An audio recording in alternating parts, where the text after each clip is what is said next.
বন্ধুসকল নমস্কাৰ, মই তপন গোৱালা। প্ৰথমতে মোৰ ভিডিঅ'ৰ ভিউজ চাওক। প্ৰথমতে 20,000, তাৰপিছত 12,000, তাৰপিছত 4,000, তাৰপিছত 1,000 আৰু এই ভিডিঅ'ৰ গোটেইখিনি ভিউজ মই এই ছমাহতে ইনক্ৰিজ কৰিবলৈ সক্ষম হ'লো। কেনেকৈ জানো আহক। নমস্কাৰ বন্ধুসকল, মোৰ নাম তপন গোৱালা আৰু আপোনালোকে চাই আছে তপন গোৱালা। আৰু আজি এইটো ভিডিঅ'ত মই আপোনালোকক কিছুমান চিক্ৰেট দিব খোজো ইউটিউবৰ ওপৰত, যে আপোনালোকৰো ভিউজবিলাক আপোনালোকে কেনেকৈ গোটাব, আপোনাৰ চেনেল কেনেকৈ গ্ৰথ কৰিব। তেনেহ'লে বলক ভিডিঅ'টো অলপো দেৰি নকৰি আৰম্ভ কৰোঁ। নিজৰ চেনেল গ্ৰ' কৰিবলৈ ইউটিউবত নাজানো কিমান কি ধৰণে চাৰ্চ কৰিবলগীয়া হয়, যে আপোনাৰ চেনেল কেইসা গ্ৰ' কৰে, আপোনাৰ ভিডিঅ' মে কেইসে ভিউজ লায়, এনেকুৱা ধৰণৰ ভিডিঅ' চাৰ্চ কৰি বহুতকেইটা ভিডিঅ' চাই দিয়া হয়, যদিও কোনো ধৰণৰ সলিউশ্যন পোৱা নাযায়।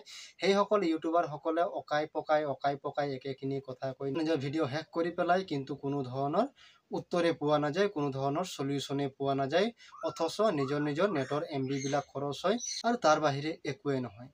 গতিকে মই যে এই প্ৰথমত দেখাইছোঁ 20,000 ভিউজ পালোঁ, যে মানুহে মানুহৰ বাবে মই কেৰেলালৈ গৈছিলোঁ আৰু এইটো ভিডিঅ' ক্ৰিয়েট কৰিছিলোঁ। আৰু এই ভিডিঅ'ত মই কি ছেটিং ইউজ কৰিছিলোঁ বা বাকী যিবিলাক চাই পাইছে 4,000, 4,500, 12,000 এইবিলাক যে ভিউজ চাই পাইছে, এইবিলাক আচলতে মই কি ছেটিং অন কৰিছিলোঁ, তাৰ কাৰণে মই এইবিলাক ভিউজ পাবলৈ সক্ষম হ'লোঁ। আৰু এইবিলাক কৰিবলৈ চপা কথা, এইবিলাক কৰিবলৈ কোনো ধৰণৰ ছেটিংছৰে প্ৰয়োজন নাই। মাত্ৰ আপোনাৰ ভিডিঅ' যেতিয়া অডিয়েঞ্চে ভাল পাব, যেতিয়া মোৰ ভিডিঅ' এটা আপোনালোকে সম্পূৰ্ণকৈ চাব, ধৰি লওক এইটো ভিডিঅ' আপোনালোকে প্ৰথমৰ পৰা চাই আছে আৰু এতিয়া শেষ কৰিবলৈ হৈছে এইটো ভিডিঅ', আৰু আপোনালোকে এতিয়ালৈকে মোৰ ভিডিঅ'ত জইনিং হৈ আছে, মানে ইউটিউবে গম পাইছে, ইউটিউব এলগৰিথমে গম পাইছে যে এইটো ভিডিঅ'ত কিবা এটা আছে বিশেষত্ব, যাৰ বাবে মানুহে কণ্টিনিউকৈ চাই আছে। এজন ব্যক্তিয়ে যেতিয়া এটা ভিডিঅ' সম্পূৰ্ণকৈ চাই দিব, তেতিয়া এইটো ভিডিঅ' আৰু দুজনৰ ওচৰত ৰেকমেণ্ডেশ্যন হ'ব, আৰু ৰেকমেণ্ডেশ্যন নতুন ব্যক্তিৰ ওচৰত যাব। তেতিয়া কি হ'ব, নতুন ব্যক্তিয়ে যদি কাৰোবাৰ মনে ধৰে, তেতিয়াহ'লে মোৰ চেনেলটো ছাবস্ক্ৰাইব কৰি ল'ব, আৰু লগতে যদি আপোনালোকে লাইক ভিডিঅ'বিলাক কৰিছে বা কমেণ্ট কৰিছে, তেতিয়াহ'লে ইউটিউব এলগৰিথমে গম পাই যায় যে এইটো ভিডিঅ'ত কিবা বিশেষত্ব আছে, ৰাইজে চাই ভাল পাইছে, গতিকে এইটো ভিডিঅ' আমি আগবঢ়ালে আমাৰ প্ৰফিট হ'ব। কথা সিমানেই আছে।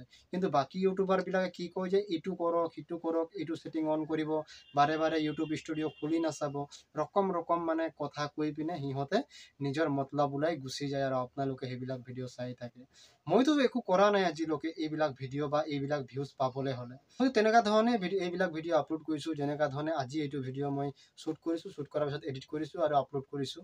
ঠিক তেনেকুৱা ধৰণে জাষ্ট হৈ গ'ল কি, মানুহে ভাল পাব লাগিব, মানুহৰ পচন্দ হ'ব লাগিব। যদি মানুহৰ পচন্দই নহয়, তেতিয়াহ'লে সেইটোৰ ওপৰত আপোনালোকে চাব, 5 ছেকেণ্ড 4 ছেকেণ্ড চালে আৰু গুচি গ'লে, তেতিয়াহ'লে সেইটো ভিডিঅ' আগফালে ৰেকমেণ্ডেশ্যন কৰি কিবা লাভ আছে নেকি? একো লাভ নাই। গতিকে আপোনালোকক মই ক'ব খোজোঁ, নতুন যিবিলাক এতিয়া উঠি আহিছে ইউটিউবাৰসকলে কাম যে কৰিছে, সেইসকলে এটা কথাতে কিন্তু লক্ষ্য গ'ল বনাটো উচিত, যে মোৰ ভিডিঅ'বিলাক মই কেনেকৈ কোৱালিটি দিওঁ বা কেনেকুৱা ধৰণে ভিডিঅ' বনাওঁ। যদি ব্লগ কৰিছে, কেনেকৈ ইণ্টাৰেষ্টিং ব্লগ বনাওঁ, যাতে মানুহে চাই থাকি যায়। আৰু যেতিয়া মানুহে চাই থাকি যাব আপোনাৰ ভিডিঅ', তেতিয়া অৱশ্যে অট'মেটিক ৰেকমেণ্ডেশ্যন হ'ব, যাৰ ফলত আপোনাৰ ৱাচ টাইম, আপোনাৰ ছাবস্ক্ৰাইবাৰ এই গোটেইখিনি গ্ৰ'থ হ'ব। আৰু মই ক'লোৱে, যিহেতু এটা ভিডিঅ' যদি কমপ্লিটকৈ চাই বা 50%ও যদি চাই দিয়ে, এভাৰেজ যদি এইটো ভিডিঅ' হৈ গৈছে 3 মিনিটৰ, যদি আপোনালোকে কম বেছি 2 মিনিটৰ চালে, তেতিয়াও এইটো ভিডিঅ' মোৰ ৰেকমেণ্ডেশ্যন হৈ যাব। আৰু কি হ'ব, ৰেকমেণ্ডেশ্যন হ'লে নতুন ওচৰত যাব, নতুন মানুহে ছাবস্ক্ৰাইব কৰিব মোৰ চেনেলটো, সেইজনে চাব, বুজিবলৈ চেষ্টা কৰিব কথাখিনি যে কিমান সঁচা। গতিকে এইবিলাক লাফৰাত পৰি একেবাৰে লাভ নাই। বেলেগৰ ভিডিঅ' চাৰ্চ কৰি চাবলৈও প্ৰয়োজন নাই, যে ভিউজ কেইসা লায়ে, মনিটাইজ কব হোগা, এইবিলাক আপোনাৰ টাইম ৱেষ্ট কৰাৰহে একমাত্ৰ ষড়যন্ত্ৰ হয়।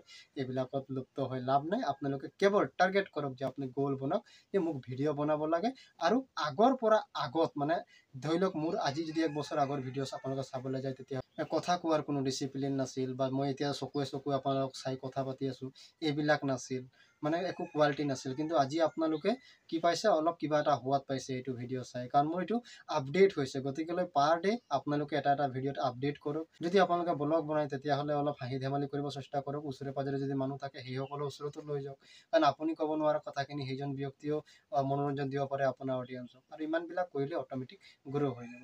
গতিকে চেনেল গ্ৰ' কৰাৰ কোনো মন্ত্ৰ নাই, আৰু কোনো আইডিয়াছো নাই, কোনো ছেটিংছো নাই। ইউটিউব সকলোৰে বাবে সমান, আৰু মোক যিমানখিনি অপশ্যন দিছে, আপোনাকো সিমানখিনি অপশ্যন দিছে মাত্ৰ আপোনাৰ অডিয়েন্সক আপুনি ৰখাই ৰাখিব পৰা যদি ক্ষমতাটো আপোনাৰ হাতত আহি গৈছে তেতিয়াহ'লে অৱশ্যে আপোনাৰ চেনেলটো গ্ৰোথ হ'ব আৰু গোটেইখিনি ভিডিঅ'ত ভিউজ নাহে কিছুমানত আহে 100টা কিছুমানত 150টা কেতিয়া কিছুমানত 99টা তেনেকৈ আহি যায় কাৰণ সেইবিলাক ভিডিঅ'ত কি হয় মানুহ ইমপ্ৰেছে নহয় সেইবিলাক চাবলৈ যে মানুহে মন দিব খোজা নাই সেইবিলাকত মানুহে পচন্দ কৰা নাই ক'ৰ পোৱা চাব আৰু সেইবিলাক যিবিলাক মই দেখালোঁ টপ ৰেংকৰ ভিডিঅ' যে 20,000 কিবা ভিউজ লাগিছে সেইবিলাকত মানে কি ইণ্টাৰেষ্টেড আছে মানুহে চাই ভাল পাইছে আৰু যেতিয়া চাই ভাল পাইছে এইবিলাক ৰেকমেণ্ডেশ্যন হয় 20,000 22,000 লৈকে গুচি গৈছে আৰু এআই হৈ গ'ল ইউটিউব চেনেলৰ একদম 1 নম্বৰ সঁচা কথা আৰু কোনো নকয় এইবিলাক সঁচা কথা মই কৈ দিছোঁ কাৰণ মই আপোনালোকৰ টাইম ৱেষ্ট কৰিব খোজা নাই আপোনালোকে যে ইমান কষ্ট কৰি ভিডিঅ'বিলাক বনাই আছে ইয়াৰ ওপৰতো বনাই যাওক মই চিন্তা কৰোঁ যে বনাই যাওক আপোনালোকৰো ইউটিউব চেনেল গ্ৰোথ হওক আৰু তেনেকৈ গ্ৰোথ হয় ইয়াত কোনো মন্ত্ৰ চন্দ্ৰ কথা নাই আৰু এনেকুৱাই যদি কৰি যায় এনেকুৱাই যদি ইণ্টাৰেষ্টিং ভিডিঅ' বনাই যায় তেতিয়াহ'লে অৱশ্যে আপোনাৰ চেনেল গ্ৰোথ হ'ব তেতিয়াহ'লে আৰু দেৰি কি হ'ল আজি ভিডিঅ'টো ইমানতে ক্লোজ কৰি দিছোঁ কাৰণ আপোনাৰ সময় নষ্ট মই কৰিব নোখোজোঁ অন্য এটা নতুন ভিডিঅ'ত লগ পোৱাৰ আশাৰে আজিলৈ বিদায় লৈছোঁ জয় আই অসম।